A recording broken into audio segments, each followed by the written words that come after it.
I'm sure marami po sa atin ang busy. Marami tayong pinagkakaabalahan. Napakaraming umaagaw ng ating panahon at pansin. Palagi tayong nagmamadali. Kaya madalas tayong magkamali.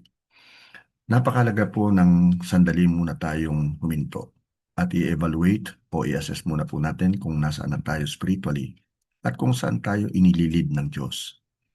Ito po ay magbibigay daan upang maitama ang ating mga pagkakamali.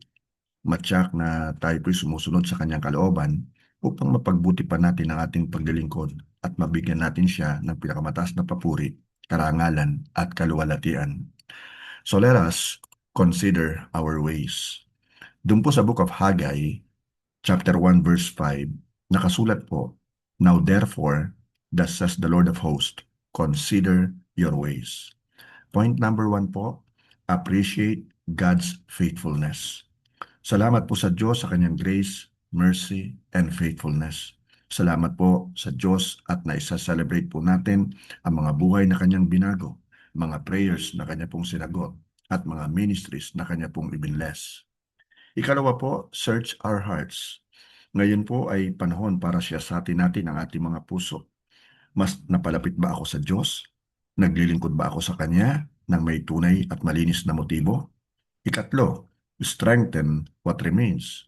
Sa araw po nito, i-identify o kilalanin po natin ang mga weak areas sa ating ministry, discipleship, prayer, at outreach. Mag-build po tayo sa foundation na sinimulan at itinayo na ng Diyos sa ating buhay. Ikaapat po, encourage one another. Magpatuloy po tayong magpalakasan sa isa't isa. Kilalanin po natin at pahalagahan ang mga tapat na naglilingkod sa ating respective ministries. Ang ikalima, seek God's direction. Hingin po natin sa Diyos na bigyan niya tayo ng wisdom at bagong pananaw. Lubusan po tayong umasa sa Holy Spirit sa ating susunod na taon ng ministry. Ika-anim, serve with renewed commitment. Nawa po ang ating nagdaang anniversary ay maging bagong simula, hindi lamang pagtatapos ng isang celebration.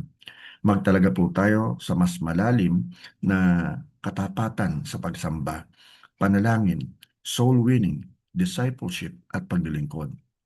Ang isa pong successful na church ay hindi lamang nasusukat sa tanda o tagal nito o sa dami ng dumadalo dito, kundi sa katapatan nito sa Diyos.